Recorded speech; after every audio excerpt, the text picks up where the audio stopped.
Welcome back to Granja Caimito in September 2020.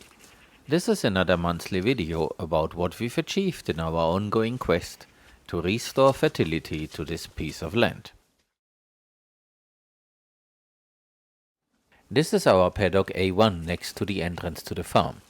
The outflow from the nearby water reservoir passes through here, and when the temperatures are going down a bit, it greens up rapidly. Everything is still as we inherited it from the previous owner, and it appears that it's been like that for some 30 years. Our youngest bull had been giving a hard time by the horses. Sakahawea is the lead mare, and she likes to chase her bovine friends. The older bulls move out of her way, but the youngster really gets her excited. And so one day in mid-September I saw the limousine bull running down the animal path in Zone A with 4 horses chasing him. I didn't expect to find him here. He had made a clear jump over the 1-meter tall gate and found himself in a safe spot. The horses do not jump obstacles.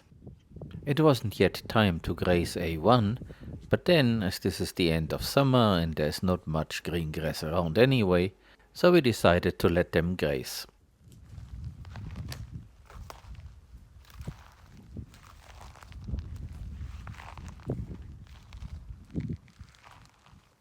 As the entrance gate to A1 was open, the horses also joined in.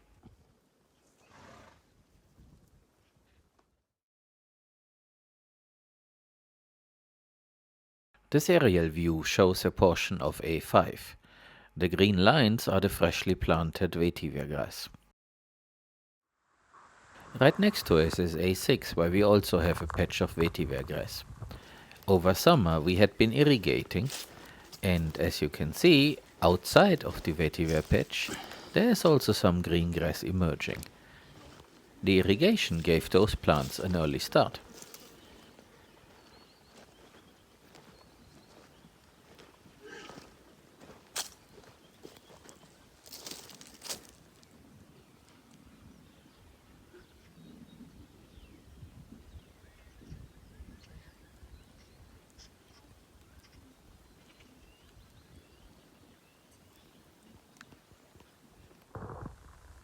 The horses don't mind the dry grass.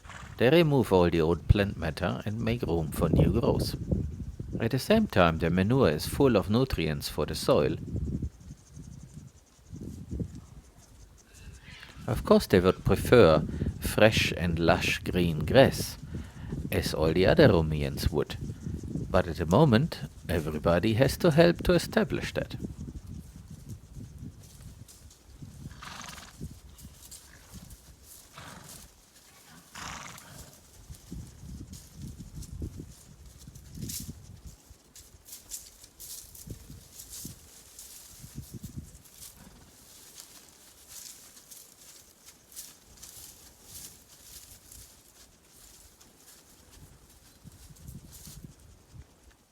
Here's another aerial view of the second vetiver spot. From an altitude you can clearly see what we are dealing with. From the ground it doesn't look that bad with the green in the front.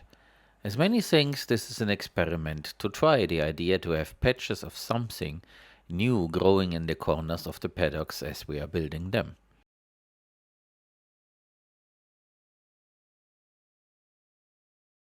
This aerial view is from September 8th. There was no rain yet.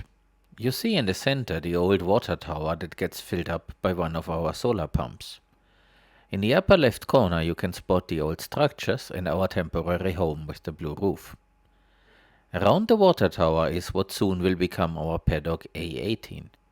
Without rainfall it's almost impossible to set fence posts, so there aren't any yet around it, but the area is prepared. You can also see to the right where we used the big excavator to loosen up the material of the old dirt road so that plants can establish themselves. A few days later the first rain showed up, and on September 24th the grass had been growing quite well. All the cows had manured in this area heavily during summer, and now the horses get to eat the new grass, while at the same time contributing something themselves. In the background you can see the paddock A15, which has the stone wall at the back. This is so far our best area and reacted expectedly well to the few drops of rain.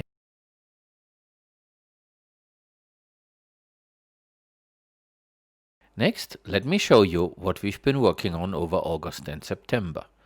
But before going into details, I have to say a big thank you to all of you. You have commented a lot on previous videos, and it's awesome to receive all that positive and encouraging feedback. I'm also quite impressed by the good suggestions you all are making. I share all of that with our team, and I'm told it's pretty motivating to see the interest you all show. We have a special website where we maintain what can be called our master plan. This is how it looks like. Go to bosque.caimito.net and feel free to browse around. That's also where we have a few applications that I have developed to manage certain aspects of the farm. Access is team only. Okay, now back to construction and also a bit about our farm layout. To the left you can see the designators for a few of our paddocks, A17, A18 and A16. In the center is our temporary home with the blue roof.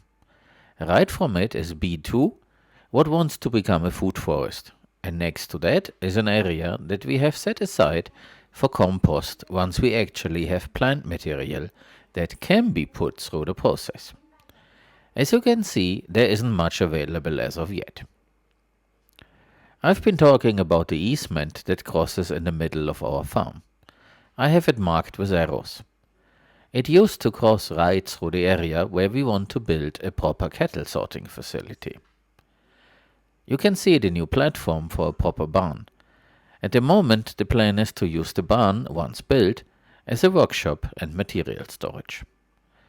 The old structures are marked with red X's. None of that suits us, but we won't destroy anything before it's clear what we want to do in its place. There are also 2 areas that we've earmarked for working with pigs.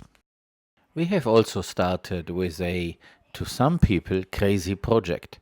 Here you can see the beginning of the future dog palace.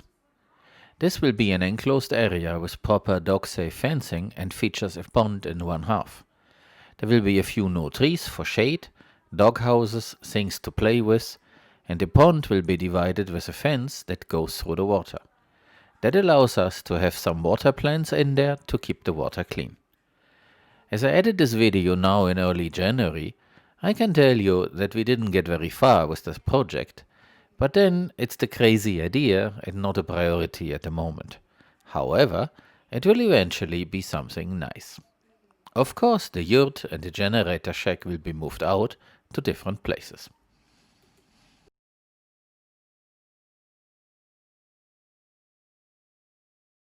This is an aerial view of the new pig corral that we finished in early September. I made a dedicated video about it earlier, so I won't go into much detail here, but instead show and mention a few things that weren't in the other video. The development of our farm is a complex system. We don't do one project at a time from start to finish. Neither do we plan every detail. Many things can come up, and so we need to react frequently to something. However, we do have a plan, and I spent quite some time on planning, and the result of that can be seen at our website bosque.caimito.net. But planning is for understanding and does not mean we will follow the plan to the letter. Instead, it's more like a guideline. That big master plan, on the other hand, does allow us to consider and build infrastructure ahead of time when there is an opportunity. In this aerial picture of the finished pig corral, you can see the entrance gate and the path that leads to it. When we built the fence for the paddocks left and right in early spring, we knew that we wanted to have a holding area somewhere in our zone A so that we can keep the pigs away from new plantings. We do not hurt them with a nose ring to stop them from digging, but it also means we need to exercise control over their whereabouts. What we did now in September was to add additional pieces of the fence to make it pig safe. We installed the doors, water and also the feeders. Of course, we learned something quickly, as we never had built the same thing before. In hindsight, we could have thought about that. Before we used freestanding feeders, and now we essentially had cut the available spots in half. Yes, instead of 2 we put 3, but as you can see, it wasn't enough for 35 pigs. We were more concerned with ease of handling, as with the bigger pigs we wanted to avoid entering the corral with feed in hand. Pigs don't care much when they are hungry, and there are reports out there about pigs eating the farmer. So we opted for safety first. A few days later, the guys had moved 2 fence posts and installed more feeders. Then they sent me this video from their phone. It's a bit blurry, but you can see that now there is a spot for every pig, and no more fighting over food happens.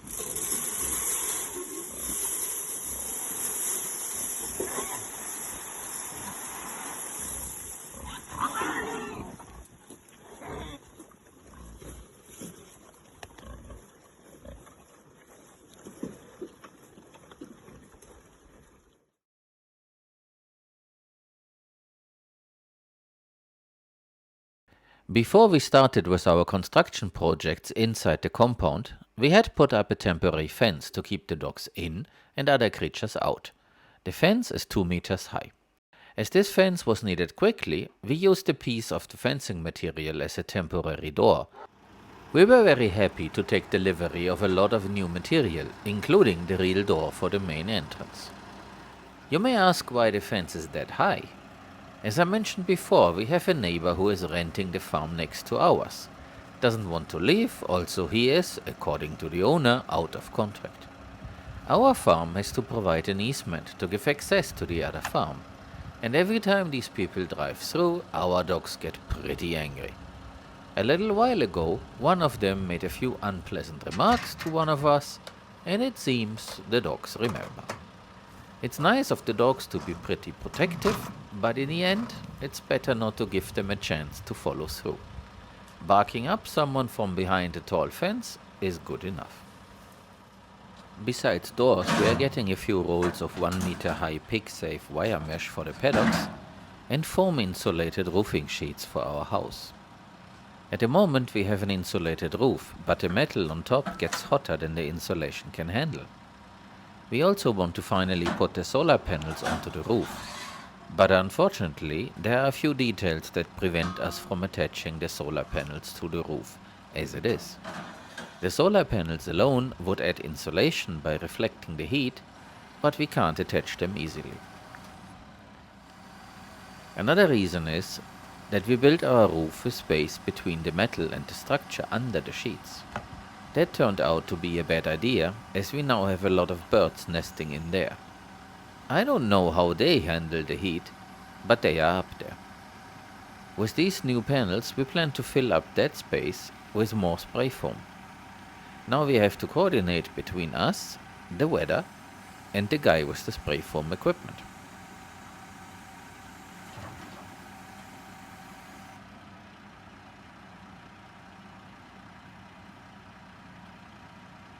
With that delivery, we can now continue with our projects, and we now have a proper door instead of fussing around with the temporary solution every time we come and go.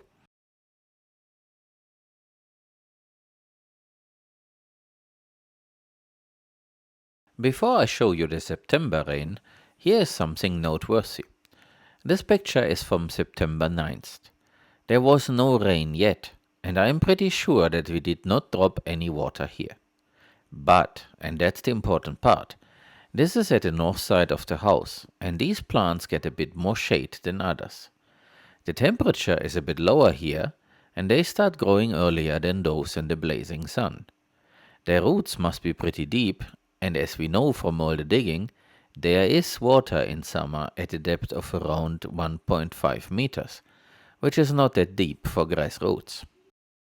Here is an aerial view of our paddock A17 with the well. You can spot the blue solar panels. And to the right is the new pond from where we took the fill material for the platform where we want to build a barn. Between the digging in August and early September, the pond has filled up all by itself without rain. So there clearly isn't lack of water near the surface. It's just the layer of bricks that's between the water and the plants that we need to loosen up so that the roots can reach the moisture. And now, the rain.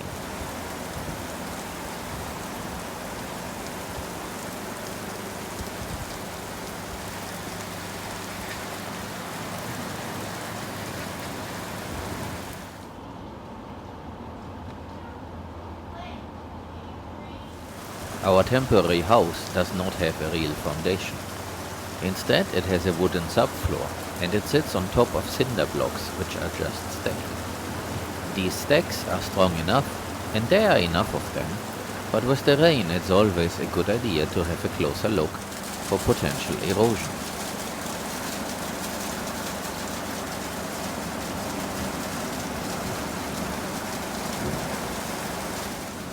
There were some rivers under the house, and so I quickly took the backhoe and put some more material in strategic places to divert the water away from the critical area. I keep saying this is a temporary house. In the very first video I explained a bit more that this structure exists mainly so that we can be here on the land without the daily commute to the farm.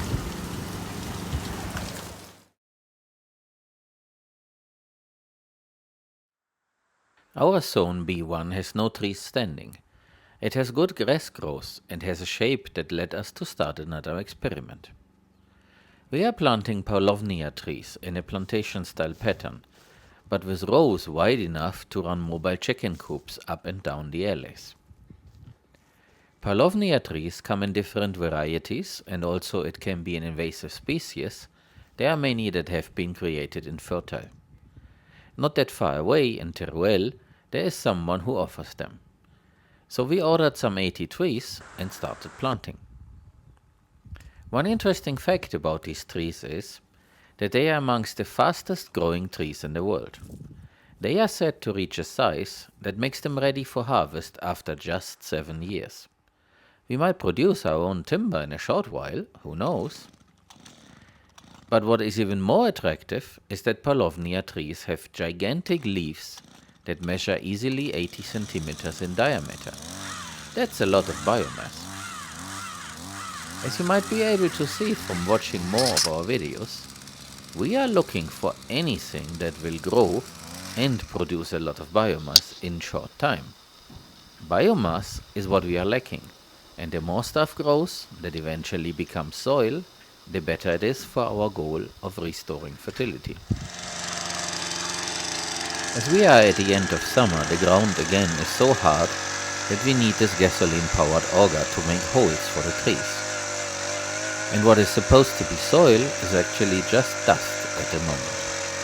But then you can see the remnants of the old grass, and by the amount of house manure, you will certainly believe me that in this area, not long ago, a lot of grass was standing. To help the young trees along, we also added an irrigation system. We had to use it to keep them alive, but I have a feeling that not all made it. We will see in spring which trees start to grow. We were told they will grow roots over autumn and winter. With the rain at the end of September, the grass re-emerged as it used to do the year before. That was the update for September 2020. I hope you enjoyed watching, and the month-to-month format is helpful to follow our progress and get to know more about our challenges. If you haven't done so already, please subscribe so that you will be notified when the next video comes out. Thanks for watching, and see you again at Granja Caimito soon.